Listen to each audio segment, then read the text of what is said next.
제가 보험사 심사팀장 시절 제 손으로 10만 원짜리 보험금을 지급하면서도 고객이 수천만 원을 받을 수 있다는 사실을 외면해야 했던 뼈아픈 경험이 있습니다. 그 한 장의 서류가 가져올 엄청난 차이를 알면서도 침묵해야 했던 그날 밤의 괴로움은 저를 결국 이 자리에 서게 만들었습니다. 여러분도 혹시 저처럼 중요한 서류 한 장의 존재조차 모르고 정당한 보험금을 놓치고 계신가요? 지금 당장 여러분의 내시경 검사 기록을 되짚어보세요. 어쩌면 여러분의 잠자던 보험금이 깨어날 순간이 바로 지금일지도 모릅니다. 영상 시작 전 구독과 좋아요는 이 중요한 정보가 더 많은 분들에게 전달되는데 정말 큰 힘이 됩니다.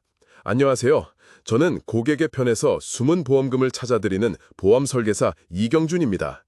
지난 16년간 독립보험 설계사로 일하며 수천 명의 고객분들이 놓친 권리를 찾아드렸지만 사실 그 이전 20년은 국내 대형 보험사에서 보험금 지급을 심사하는 팀장으로 일했습니다. 누구보다 보험사가 어떤 방식으로 보험금을 적게 지급하려 하는지 그 내부 생리를 속속들이 알고 있다는 뜻입니다. 제가 보험사에서 일하며 보고 들은 것들, 그리고 그 안에서 느꼈던 양심의 가책이 결국 저를 고객의 편에 서게 만들었습니다. 제가 보험사 심사팀장 시절 가장 괴로웠던 순간이 있었습니다. 한 50대 가장의 보험금 청구 서류였는데 위 내시경 후 용종을 제거한 간단한 건이었습니다. 제출된 진단서만으로는 실손의료비 10만 원 남짓이 전부였죠. 그런데 함께 첨부된 고객 본인은 미처 확인하지 못한 조직검사 결과지 구석에 고등급 이형성이라는 단어가 있었습니다. 당시 저희 심사팀 내부 규정상 그 단어는 제자리암에 준하는 진단비를 지급해야 하는 명백한 코드였습니다. 하지만 제 위에 있던 상사는 이렇게 말하더군요. 이 팀장, 고객이 청구한 건 실손의료비지 암 진단비가 아니잖아. 우리가 먼저 알려줄 의무는 없어. 서류대로 처리해. 저는 결국 제 손으로 그 청구서에 실손의료비 10만 원 지급 도장을 찍었습니다. 그리고 며칠 뒤 그 고객이 고맙다며 콜센터로 작은 음료수 한 박스를 보내왔다는 이야기를 들었습니다. 저는 그날 밤 잠을 이룰 수가 없었습니다. 내가 외면한 그 서류 한 장이 한 가정의 버팀목이 될 수도 있었던 수천만 원이었기 때문입니다. 그 사건 이후 저는 깊은 고민 끝에 회사를 그만두고 보험사의 입장이 아닌 오직 고객의 입장에서 정당한 보험금을 찾아드리는 길을 걷기로 결심했습니다. 그 이후로 16년 저는 수천 명의 고객분들이 놓친 보험금을 찾아드렸습니다. 그리고 그중 가장 안타깝고 또 가장 빈번하게 발생하는 사례가 바로 건강검진 내시경 보험금입니다. 왜냐하면 한 번의 내시경으로 몇만 원만 받은 분들이 사실은 수천만 원을 받을 수 있었던 경우가 너무나도 많았기 때문입니다. 제가 가장 안타까운 건 진단서만 냈다는 이유로 보험금을 놓친 분들을 몇 년이 지나고 나서야 만날 때입니다. 그분들이 늘 하시는 말씀, 이경준 설계사님, 그때 알았더라면. 이 후회의 말씀을 오늘 이 영상을 보시는 여러분만큼은 절대 하지 않게 해드리는 것이 제 목표입니다. 여러분은 혹시 억울하게 내 돈을 뺏긴 경험이 있으신가요? 아마 오늘 이 영상을 보시면 그런 감정을 느끼실지도 모릅니다. 83세 박영수 할아버지는 5년 전 건강검진에서 대장 용종을 발견하고 제거했습니다. 진단서에는 양성 용종 제거라고만 적혀 있었고 실손보험으로 9만 원을 받으셨습니다. 그걸로 끝인 줄 알았죠. 그런데 작년에 우연히 저와 연결이 되어 서류를 검토하게 되었습니다. 저는 할아버님께 부탁드려 5년 전에 조직검사 결과지를 병원에서 발급받았습니다. 거기엔 역시나 고등급 선종성 용종이라는 표현이 있었습니다. 이 한 줄로 인해 할아버지는 5년이 지났음에도 불구하고 보험금 청구권을 행사할 수 있음을 안 날로부터 3년이라는 예외 규정을 인정받아 암 진단비 3천만 원을 추가로 받을 수 있었습니다. 할아버지는 눈물을 흘리시며 그 돈이 그때 있었더라면 아내 병원비 때문에 자식들한테 손 벌리지 않았을 텐데 라고 말씀하셨습니다. 여러분, 이게 바로 정보의 힘입니다. 저는 여러분이 그런 후회를 하지 않았으면 좋겠습니다. 지금부터 제가 보험사 내부자로서 그리고 고객의 수호자로서 알게 된 모든 비밀을 여러분께 남김없이 알려드리겠습니다. 솔직히 말씀드리겠습니다. 100명 중 99명은 진단서만 내고 보험금 청구를 끝냅니다. 이것은 정말 큰 실수입니다. 그렇게 하시면 여러분이 마땅히 받을 수 있는 보험금의 절반도 못 받습니다. 아니요, 경우에 따라서는 1%도 못 받는 셈입니다. 꼭 큰 수술이 아니어도 건강검진하면서 받은 간단한 용종 제거술만으로도 여러분이 상상하지 못했던 큰 보험금을 받을 수 있습니다.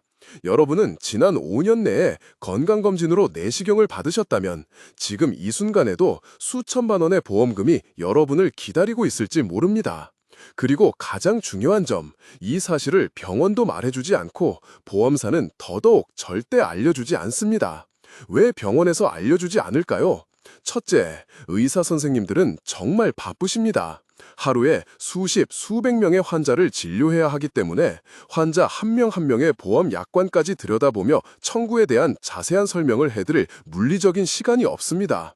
둘째, 병원은 의학적 치료가 최우선인 곳이지 보험금 청구 상담소가 아닙니다. 의사의 역할은 의학적으로 암이 아니다라는 사실을 알려주고 환자를 안심시키는 데까지입니다. 그 진단명이 보험 약관상 어떤 의미를 갖는지는 의사의 책임 범위 바뀐 셈이죠. 그래서 정상입니다, 걱정 마세요 라는 말씀만 간단히 전달하고 다음 환자로 넘어가는 경우가 대부분입니다. 그럼 보험사는 왜 알려주지 않을까요?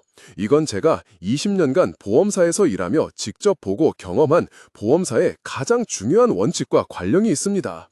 솔직히 말씀드리자면 보험사는 손해율 관리라는 명목하에 합법적으로 보험금을 최대한 적게 지급하고 싶어 합니다. 보험사에는 청구주의 원칙이라는 것이 있습니다. 고객이 청구한 내용과 제출한 서류에 대해서만 심사한다는 원칙입니다. 즉, 여러분이 더 많은 보험금을 받을 수 있는 조직검사 결과지의 존재를 모르고 진단서만 제출하면 보험사는 그냥 그 진단서대로만 처리합니다. 그들에게는 고객님, 이 서류 말고 다른 서류를 내시면 돈을 더 받으실 수 있습니다 라고 알려줄 의무가 전혀 없기 때문입니다. 이것이 바로 정부의 비대칭성을 이용한 합법적인 지급 거절 또는 축소 방식입니다. 지난해 제가 만난 75세 김영수 할아버지의 이야기가 이 현실을 정확하게 보여줍니다. 건강검진으로 위 내시경을 받으셨고 작은 용종이 발견되어 제거했습니다. 병원에서는 정상입니다, 걱정하지 마세요 라고만 말씀드리고 진단서 한 장을 주셨죠.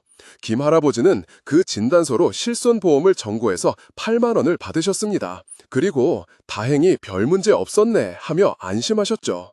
그런데 1년 후 병원 의무기록을 정리하다가 우연히 저를 찾아오셨습니다. 이 설계사님, 이거 혹시 뭔가요? 그분이 보여주신 건 그동안 한 번도 보지 못했던 조직검사 결과지였습니다. 거기엔 고등급 이형성 하이그레이드 디스플레이지라는 단어가 선명하게 적혀 있었습니다. 제가 바로 확인해 보니 이 용어는 보험업계에서 제자리암으로 인정받을 수 있는 결정적인 단어였습니다. 김 할아버지는 진단서만으로 실손보험금 8만 원을 받으셨지만 조직검사 결과지를 토대로 다시 청구한 결과 암 진단비 3천만 원과 수술비 200만 원을 추가로 받으셨습니다. 같은 검사, 같은 시술인데도 서류 한 장의 차이로 3,200만 원이라는 어마어마한 차이가 난 겁니다. 이처럼 작은 관심과 지식의 차이가 여러분의 노후 생활에 거대한 변화를 가져올 수 있습니다. 자, 여기까지 들으셨다면 왜 내가 그동안 보험금을 못 받았는지 감이 오실 겁니다.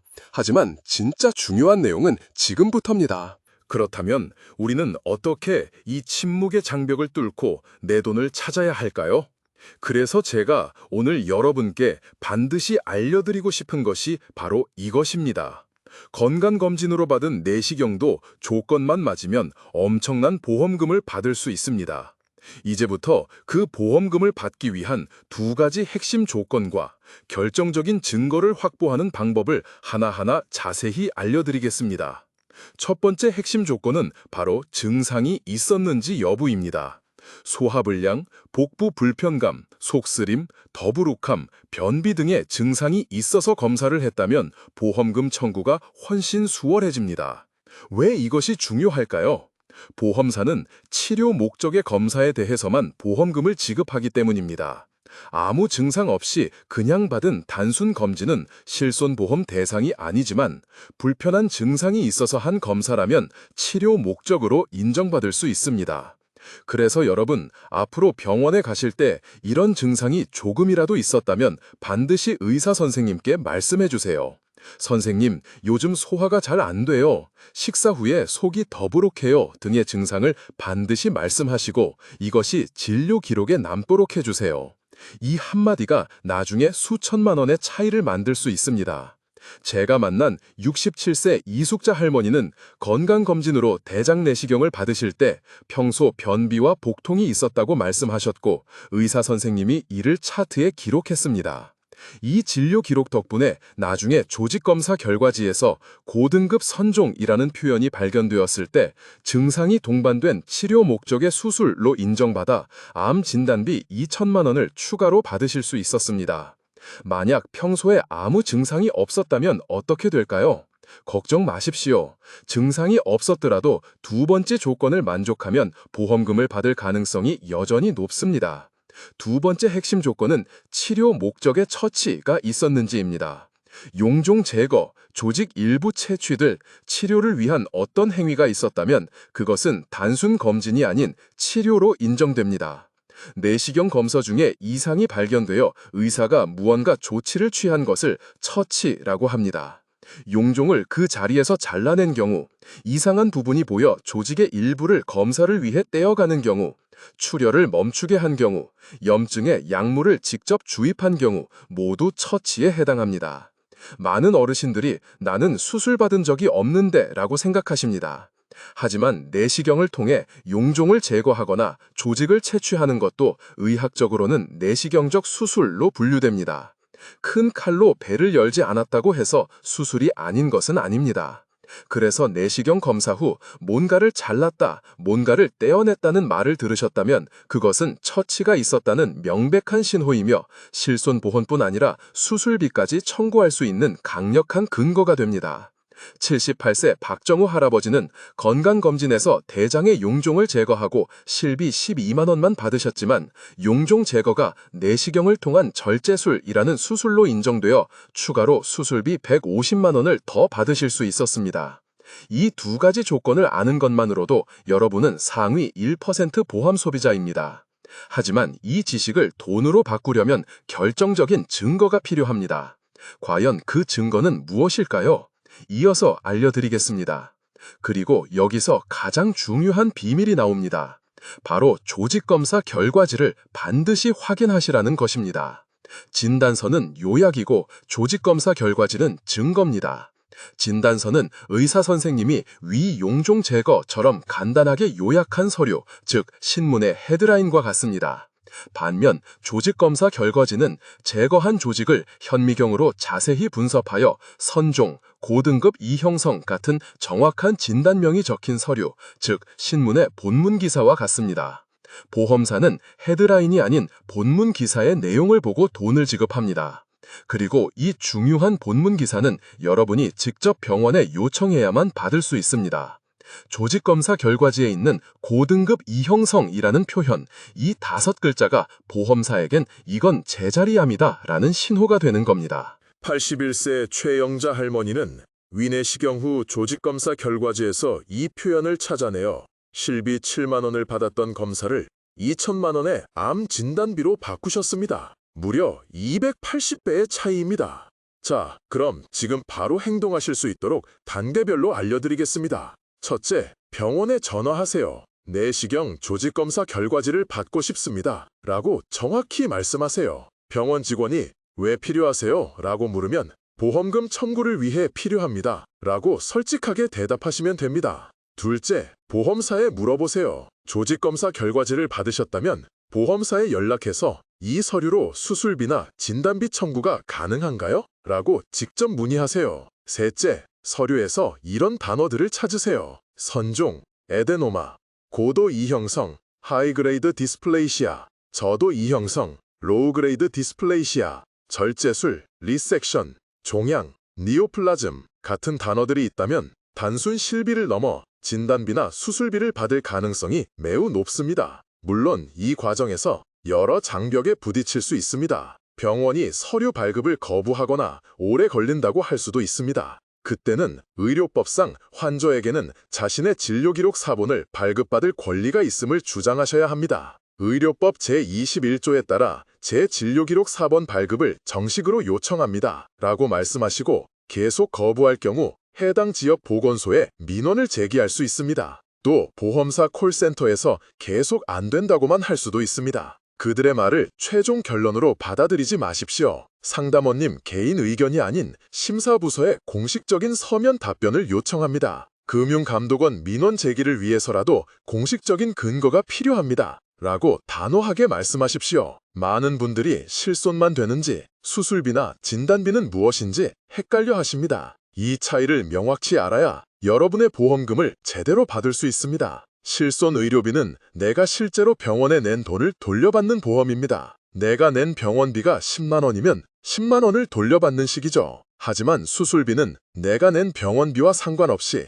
약관에 정해진 수술을 받았을 때 정해진 금액을 받는 것입니다. 내시경 용종 절제술은 보통 1, 2종 수술비에서 1종 또는 2종에 해당하여 수십에서 수백만 원이 지급될 수 있습니다. 진단비는 더 중요합니다. 실제 치료비와 전혀 상관없이 약관에서 정한 특정 질병으로 진단을 받았다는 사실만으로 목돈을 받는 보험입니다. 조직검사 결과 고등급 이형성이 나와 제자리암 코드를 받았다면 가입한 암 진단비의 10%에서 20%를 받게 됩니다. 65세 김만수 할아버지는 위내시경 후 병원비는 15만 원밖에 나오지 않았지만 이 진단 하나만으로 제자리암 진단비 400만 원을 받으셨습니다. 이것이 바로 진단비의 힘입니다. 또 자주 듣는 말이 있습니다. 이게 3년 전 일인데 이제 못 받겠죠. 그럴 때 저는 꼭 이렇게 말씀드립니다. 일단 청구해보세요. 보험금 청구 소멸시효는 3년이 원칙이지만 판례에 따르면 청구권을 행사할 수 있음을 알지 못한데 정당한 사유가 있는 경우 그 사실을 안 날로부터 시효가 다시 시작될 수 있습니다. 저는 최근에야 조직검사 결과지의 내용을 확인했으므로 지금이 바로 그 시점이라고 주장하셔야 합니다. 4년 전 기록으로 진단비를 받은 79세 할아버지의 사례처럼 3년이 지났더라도 청구해볼 가치는 충분합니다. 영상이 끝나면 바로 병원에 전화해서 조직검사 결과지를 요청해보세요. 그리고 거기에 어떤 단어가 적혀 있는지 저에게 댓글로 알려주세요. 함께 확인해드리겠습니다. 이 영상을 보시는 자녀분들이 계시다면 제가 특별히 부탁드리고 싶은 것이 있습니다. 지금 바로 부모님께 전화를 걸어 이렇게 여쭤보세요. 아버지, 어머니, 혹시 최근 몇 년 사이에 내시경 검사 받으시고 용종 같은 거 떼신 적 있으세요? 만약 그렇다고 하시면 그때 진단서 말고 혹시 조직검사 결과지라는 서류도 받으셨어요? 라고 확인해 보세요. 대부분은 받지 않으셨을 겁니다. 그때 여러분이 도와주셔야 합니다. 부모님을 대신해 병원에 연락하고 필요하다면 함께 방문해 서류를 발급받아 꼼꼼히 확인해 주세요. 작은 관심과 행동이 부모님의 노후에 정말 큰 선물이 될 수 있습니다. 저는 보험사에서 일했던 과거를 후회하지 않습니다. 그곳에서의 경험이 있었기에 지금 이렇게 갑옷 뒤에 숨겨진 약점을 꿰뚫어보고 여러분의 편에 설 수 있기 때문입니다. 이제 선택은 여러분의 몫입니다. 그때 알았더라면 이라는 후회를 남기시겠습니까? 아니면 지금 바로 전화기를 들어 당연한 권리를 되찾으시겠습니까? 앞으로도 여러분의 노후 생활이 더욱 편안해질 수 있도록 보험사가 절대 먼저 알려주지 않는 진실된 정보만을 가지고 돌아오겠습니다. 이 채널을 구독하시고 꼭 알림 설정을 해두세요. 다음 시간에는 숨겨진 보험금을 찾는 또 다른 결정적인 서류에 대해 알려드리겠습니다. 병원에서 영수증만 받지 마세요. 이 서류만 있다면 여러분의 보험금이 2배, 3배로 불어날 수 있습니다. 다음 영상도 놓치지 마세요. 여러분의 건강과 행복을 진심으로 기원합니다. 감사합니다.